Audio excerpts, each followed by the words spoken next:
Good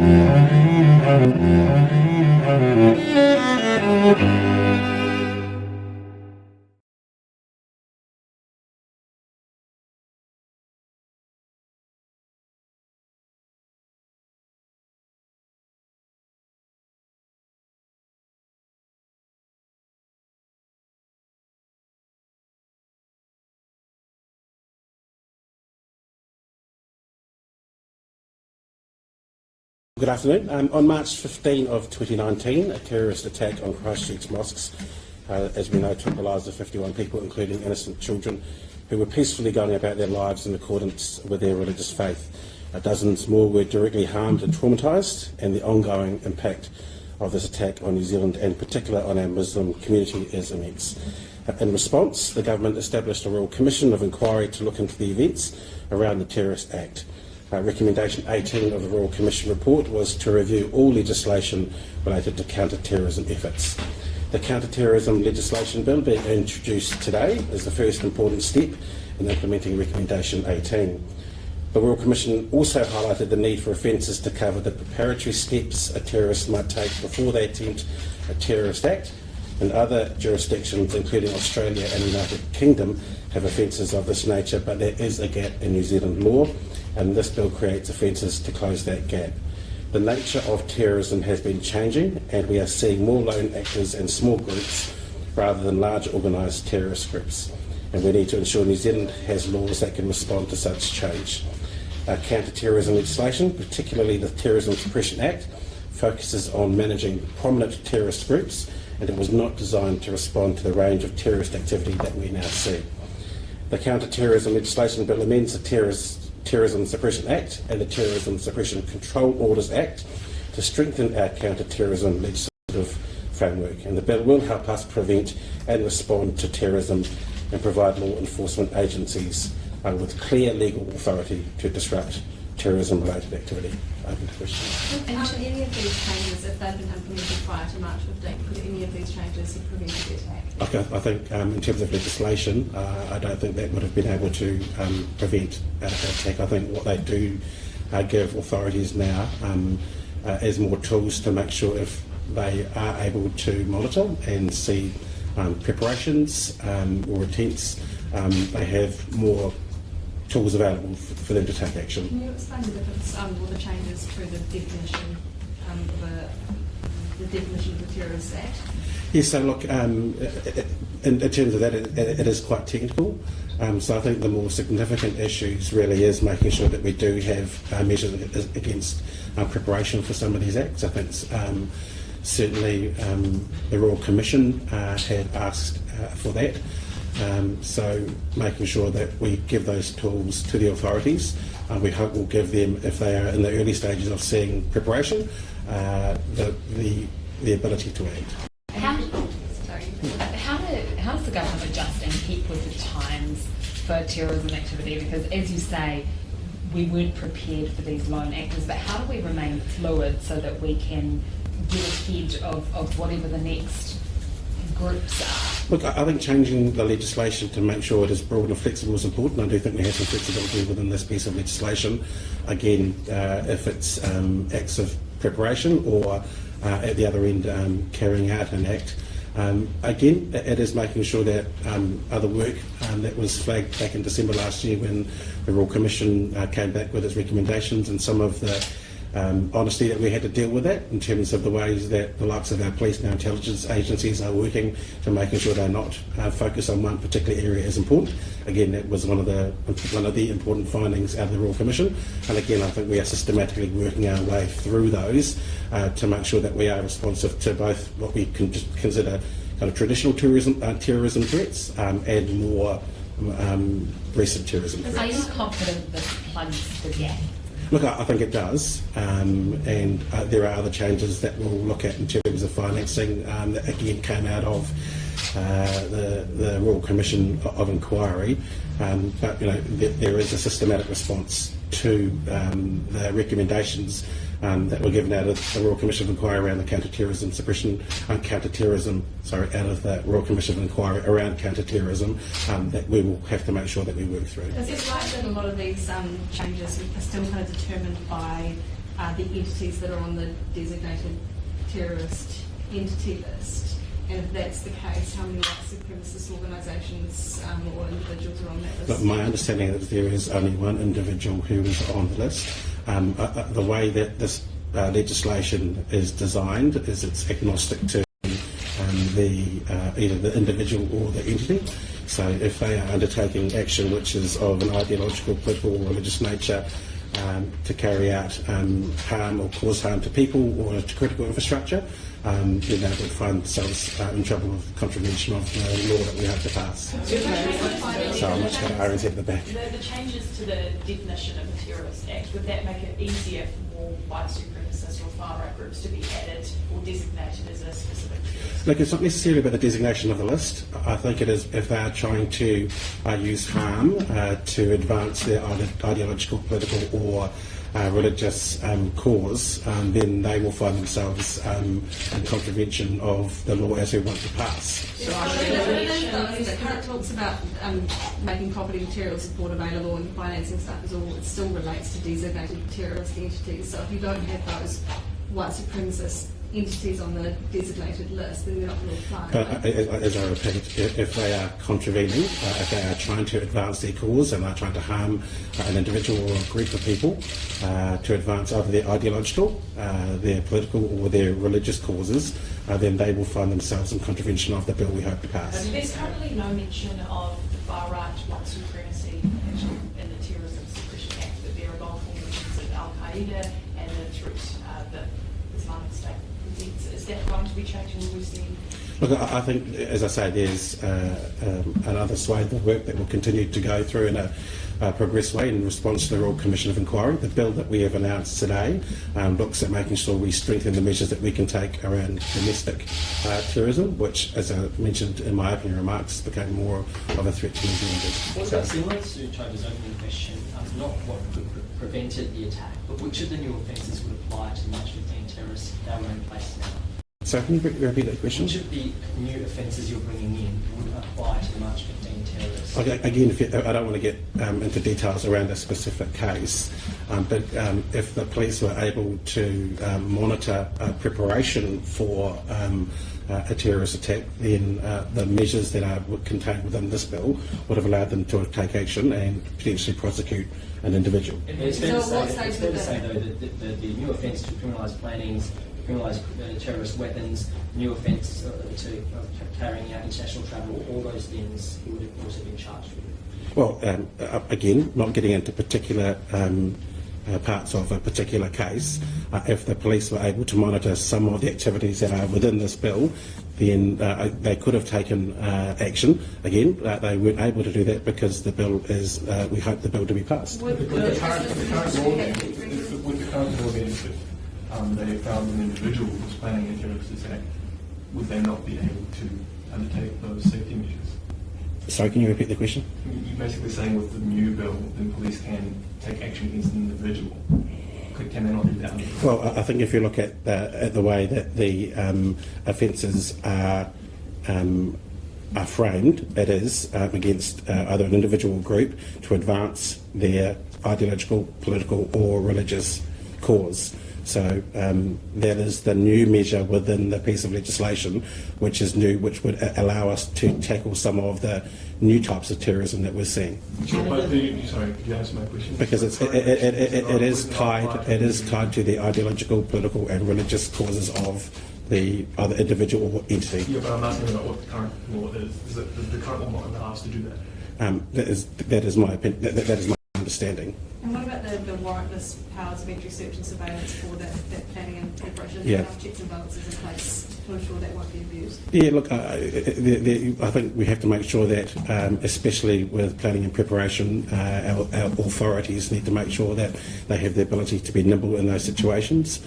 So we do believe that there are safeguards, but I think importantly, if they believe a situation is in preparation and close to becoming an attempt or an act, then they need the ability to act. So we're going to end up with another 2 Roy raids? Well, I would hope not. I think hopefully we would have learned from that lesson. But again, I think we need to be mindful of how terrorism threats have evolved over time and making sure that our authorities have the ability to act if they see Back fit. to Derek's question, can you just clarify what? So if they can if this passes, the warrantless powers need to search for the preparation or whatever, what can they do now, or what can't they do now that this will?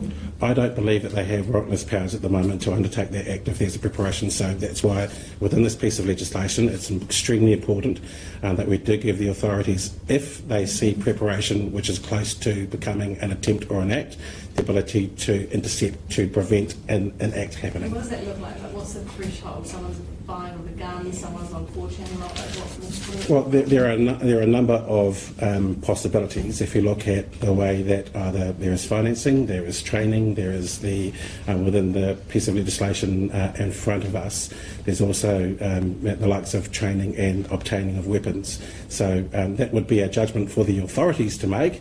But if they believe that we've got all those factors coming together, then within this bill there is the ability for them to go for the warrantless powers. Regional Carrot wouldn't be sort of been flagged by any of those things, would it? Which is why, again, not getting into individual cases, which is why the bill, as it is, has been Not introduced. getting into individual cases, but that was an individual, that's something you do. And it's the whole reason you're doing this. So I'll go there. Yeah, have you received any information or anything in your briefings about this that indicate that these charges could have been used in the past 2 years? Have you been provided with any case studies by police or any other agencies that indicate that these charges could have been used for? Look, I'm not going to get into any particular instances, but I believe that it would be rare, and I would hope it would be rare for us to use these powers. Because we have seen cases of people making terror threats and then being subsequently arrested in the past 2 years. Could these charges have been useful in those cases? Well, I think the mere fact that the Royal Commission of Inquiry has asked for this to happen, and as I identified in my opening remarks, that there is a gap within the system around those who are preparing at the moment, and which is why we've introduced the bill. And then how do you balance the concerns that now that you're opening up prosecution of Victoria offences, that the Islamic community, the Muslim community, won't be adversely scrutinised and prosecuted as a result of the expansion of these powers? Look, I think there are a number of things there. I think at the time, both the Prime Minister and the Commissioner of Police apologised for what led to the attack on March 15. Intelligence agencies have also taken on board the fact that their focus on one particular community was not the right approach to take. So I think making sure that the culture and the legislation in the counter-terrorism space is changed, and that is a work over time, piece of work over time that must be done in order for the kinds of concerns that a particular community might have. Can you give us the specific commitment that this won't entrench that disproportionate focus on the Muslim? Yeah, which is why I think there have been a couple of lines of questioning which I've kept very broad. If we are looking at ideological, political or religious causes being advanced, that is the frame for the legislation as proposed.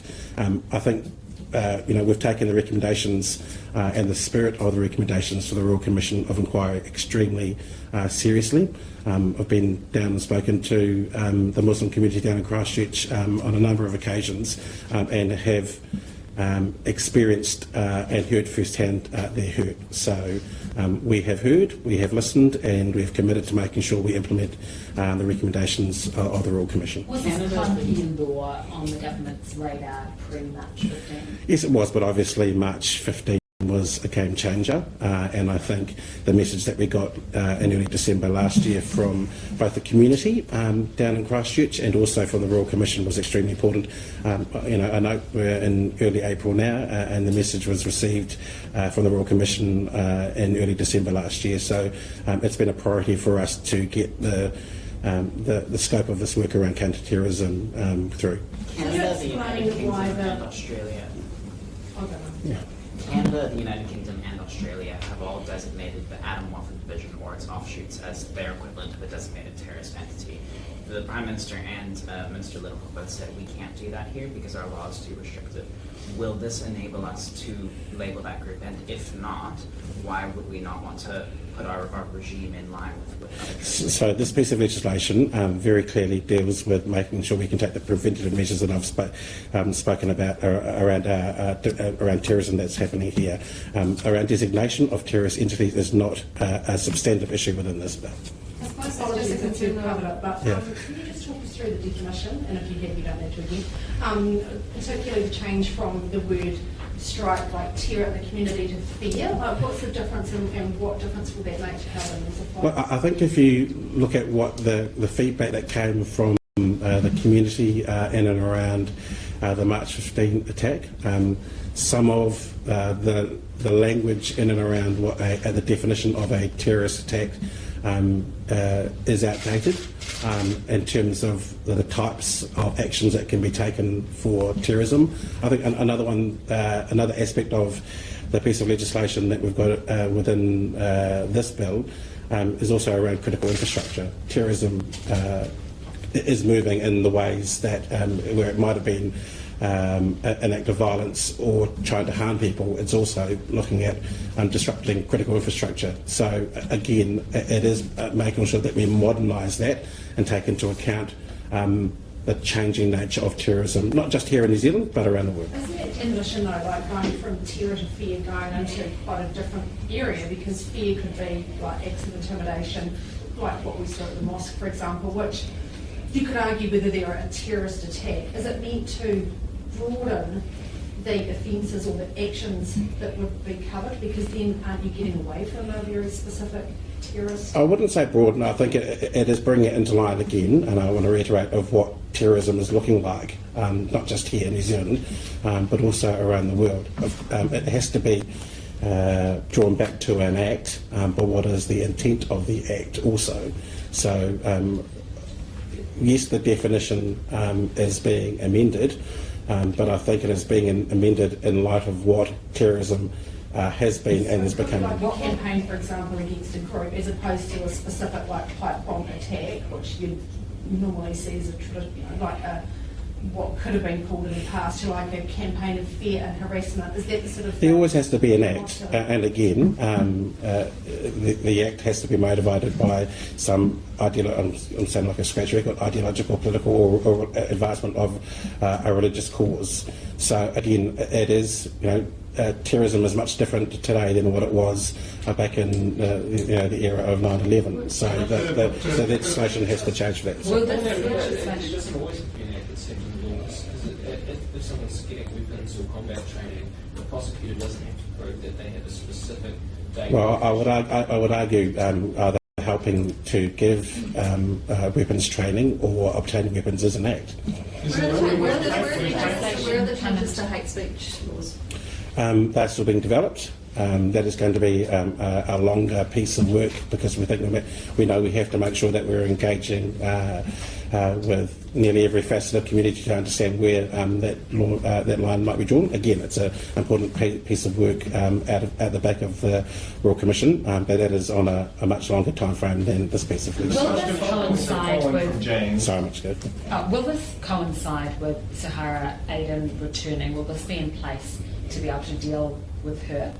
Look, I'm not going to comment on individual cases. I have been asked about whether the current control orders regime is suitable for the situations that we may have in the future, and I do believe it is. So it'll be in time to... No, what I'm saying is the current control regime order, which pertains to people who have been convicted of terrorism acts overseas, we believe is fit for purpose if we needed to be called on those in the future. But just to clarify, because she hasn't come back to New Zealand yet, if this is passed soon, could that apply to her or not? So the current control orders regime within the Terrorism Suppression Control Orders Act pertains to people who are coming in from overseas. The changes within this piece of legislation pertain to people who have been convicted and imprisoned of terrorism offences here in New Zealand. So it does not apply to people who have been convicted and imprisoned overseas.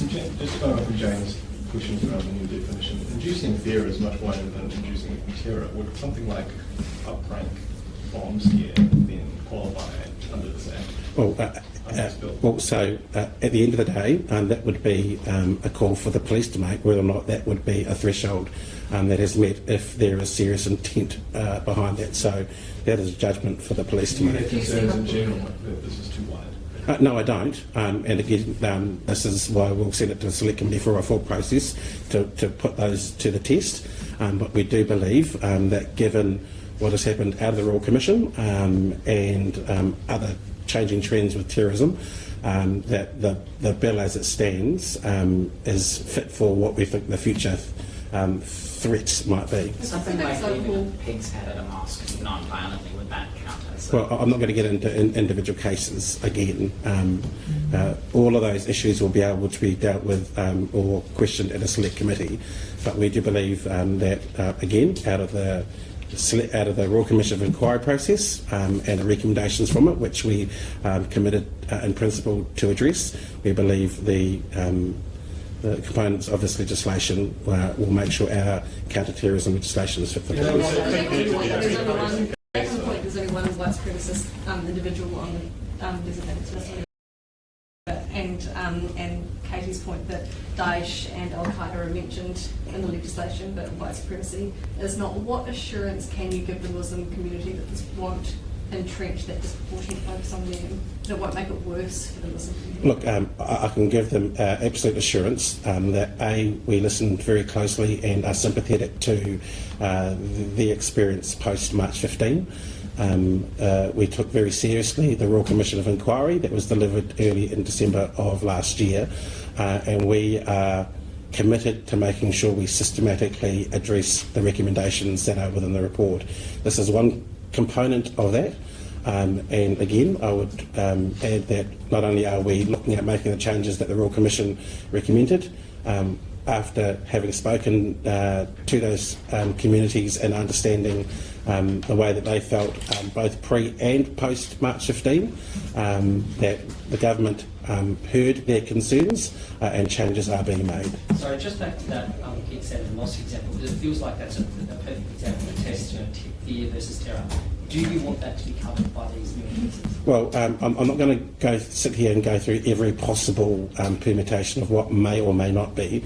That particular instance may or may not be raised at a select committee, but we know that the settings need to change, and I don't know where it may come from. It may come from the members of the public. They will get the chance to test those kinds of issues at a select committee. What's your intention? What do you hope that you come or not? I mean, like, you've got to have a goal when setting this legislation, right? You can't just our goal is to prevent serious harm to the communities who feel that that prior to the Royal Commission of Inquiry, they did not have the protections. That would appear to be a prima facie case though, under this new bill, would it not? If you were a Muslim and... Well, it may or may not, and people will have the ability to test those cases through the select committee. Make you fearful, would it not? Well, they can put that forward as a potential situation, and the select committee will give their opinion as to whether or not that should or should not meet the threshold. When you're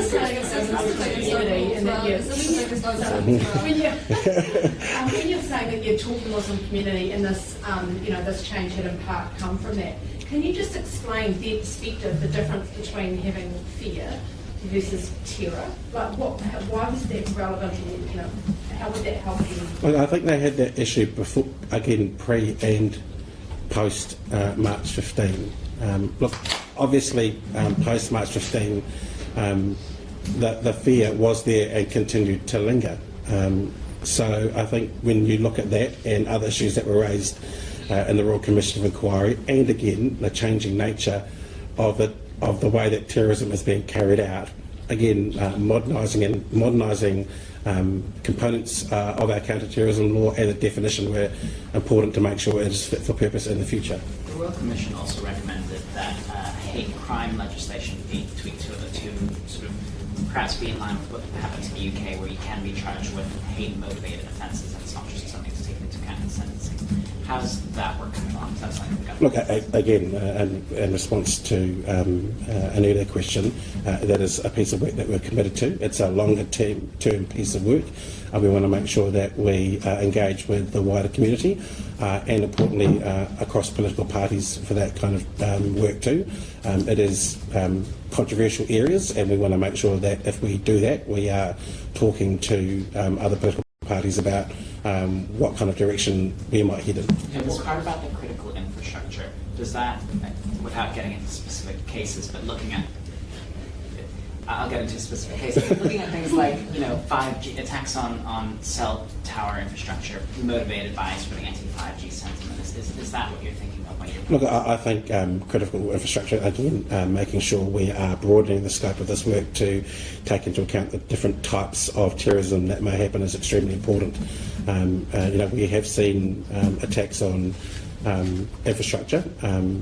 I think thankfully not critical infrastructure, but making sure that we are ready for the possibility of that, because we've seen evidence of it in other jurisdictions, is important to have in this piece of legislation. Financing terrorism chambers, would they have captured the Brent deterrence donations to those far-right organisations or not?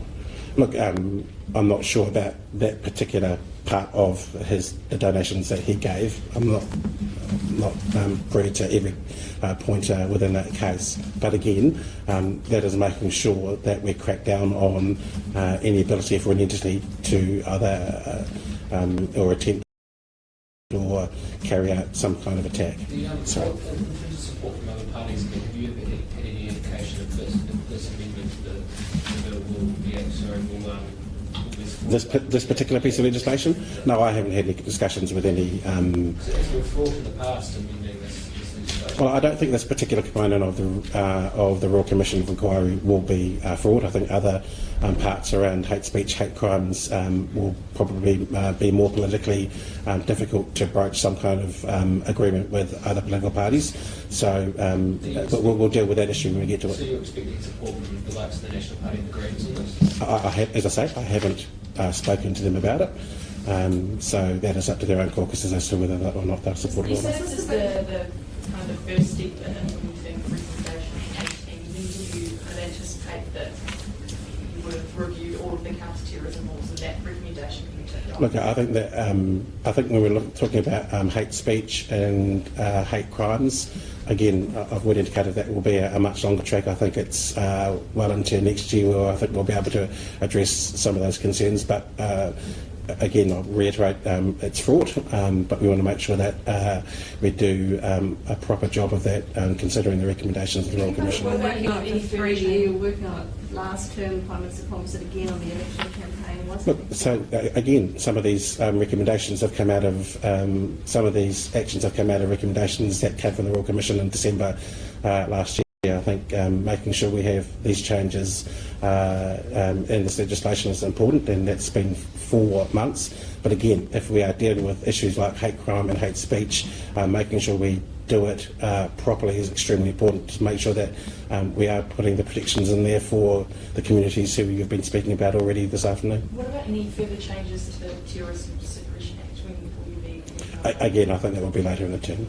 Is this the biggest overhaul of our counter-terrorism laws or 2012 laws? Look, I wouldn't be as arrogant to claim that, but I think it's significant given the recommendations out of the Royal Commission. They are substantive in the fact that we now have the ability to criminalise the likes of travelling overseas to carry out a terrorism act, but importantly making sure that those who are preparing or training or getting weapons for terrorism acts here in New Zealand can be prosecuted for that. I understand a proposal to accede to the Budapest Convention was put forward at the same time as these this act. What's happening with that? Why isn't it? That was one of the components out of the Royal Commission that we agreed to do, and I don't think we're too far away from doing that.